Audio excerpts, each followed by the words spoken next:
So I wanted to share a few behind the scenes stories of what it was like voicing Dracula for Hotel Transylvania 4. If you're coming here looking for big scandalous like drama, you're not gonna find it here, because honestly, I had the best time working on this movie.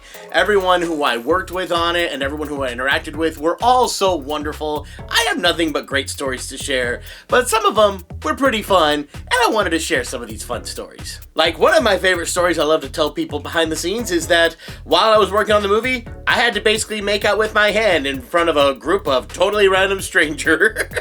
Ew, ew, ew, ew, ew, ew, ew. So early on in the film's development, we had a scene where Erica and Dracula kind of have a moment off screen where they, you know, kiss and smooch, because I am the Dark Prince of Loveliness, Lord of Smoochy Time. It's not for nothing that they call me Count Wonderful. So while we were recording that, I had to do the kissing sound too, so we had to do like a little kind of a thing, but the directors weren't really thrilled with how it was sounding, so they're like, we need you to actually, like, you know, kiss against something. So I started making out with my hand like that. So I had to start making out with my hand just to get some kind of sound, right? And it was hilarious. We all had to just take a second and laugh after that, just because it was like, yep, I just did that. And another thing that most people don't know in voice acting, what we do is, usually any big efforts, any big yells, any big screams and stuff like that, all happen at the end of a session. So just in case it's a lot on your voice, you don't mess it up for whenever you're recording just the main lines of dialogue. So we get through the end of a session and we start getting to a bunch of the efforts and a whole bunch of stuff like that. So I think it was for the opening party, the big anniversary. They're like, yeah, just give us like some nervous sounds as you're watching everything go wrong around you. And I didn't mean to do this, but I just instinctively just started going down all the different vowel sounds of the alphabet, just A, E, I, O, U. And one of our directors piped up and said, I was expecting sometimes Y to be in there, so we jokingly recorded a E, I, O, U, sometimes Y.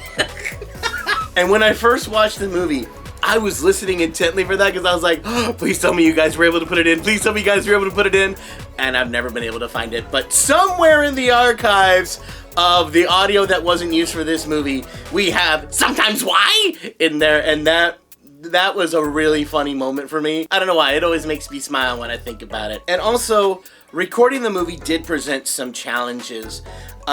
This one is a really sweet story, and it really, every time I think about it, it just reminds me about, you know, you hear so much about, like, you know, Hollywood is this, Hollywood is that, but then to see the amazing people that are working behind the scenes, there was a really sweet moment that happened. But there was one day, my imposter syndrome was really going nuts while I was working on this movie. Because for the first, I don't know, maybe 2 or 3 sessions that I did for this movie, I was convinced that, you know, I was going to get into the booth, we were going to try a couple lines, and they're going to be like, no, we actually changed our minds, this guy's not what we're looking for, he's too inexperienced. And I was just waiting for the moment that was going to happen. And early on in production, we started working on the song, the opening song for the movie. And I swear, we went through that song 30, maybe 40 times, just trying to get it as right as it could. And it's difficult because I'm trying to match someone else singing who's not a trained singer, but I am a trained singer. So it's hard for me to like turn off all the stuff I have learned about how to be a good singer, turn that off and be a bad singer. It's actually really difficult. But we worked on it and we worked on it and we worked on it. And I don't know, maybe about take 28, 29, I'm sitting there like really feeling it, just like, oh no, I'm not giving them what they want. I don't know if they're happy with it. And our producer Alice piped up during one of the notes, and she said, I also just want to tell you, Brian, we're loving everything you're giving us. Thank you so much. And I don't know if she knows how much that meant, hearing her say that. That was just a really special moment, and that's where it clicked, that I was like, this is happening, and I'm so excited to be part of this project.